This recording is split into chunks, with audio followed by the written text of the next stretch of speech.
Don't forget to subscribe and leave a comment on this video saying I subscribed. Let's get into it.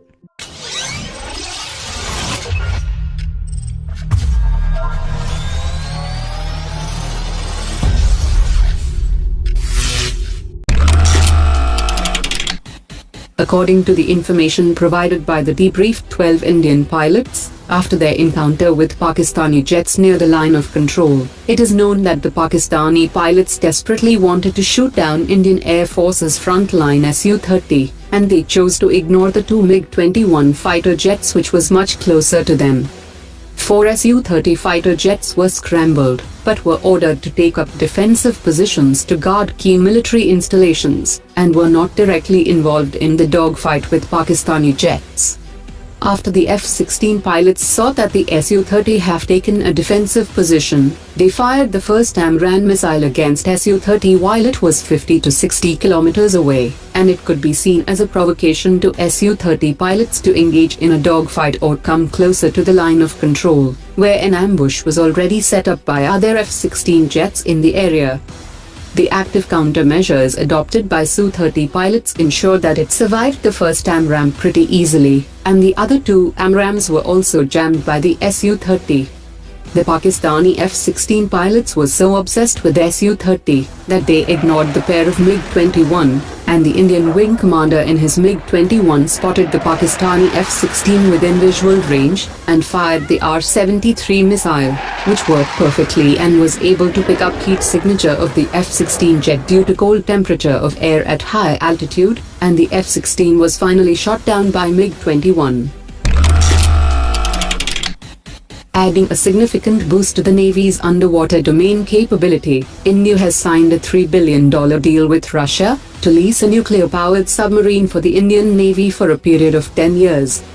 The two countries signed an intergovernmental agreement after months of negotiations on price and various other aspects of the deal. Under this agreement, Russia will have to deliver the Akula-class submarine to the Indian Navy by 2025, and it will be the third Russian submarine to be leased to the Indian Navy. According to latest reports, the Indian Navy will induct its second Scorpene-class submarine INS Khandheri in April 2019, and it has already completed its sea trials which started in 2017. This submarine would later be followed by INS Khandheri later this year, and it is currently undergoing the sea trials.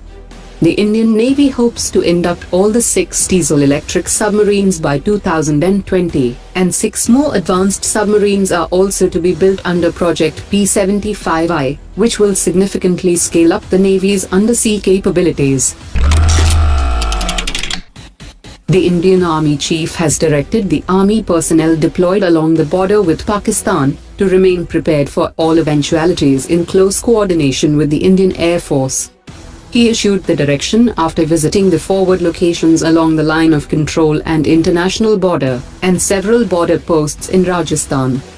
The Army Chief expressed his complete confidence in the capabilities of the Indian Army to counter the nefarious design of the adversaries.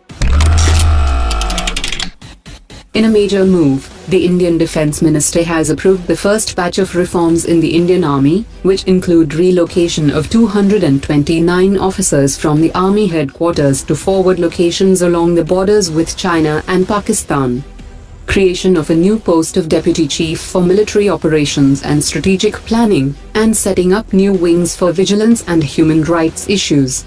The Defence Minister also approved creation of a new information wing, in keeping the needs of the future and hybrid battlefield and social media reality. The transformative reforms are being implemented to enhance the combat capabilities of the 1.3 million strong force.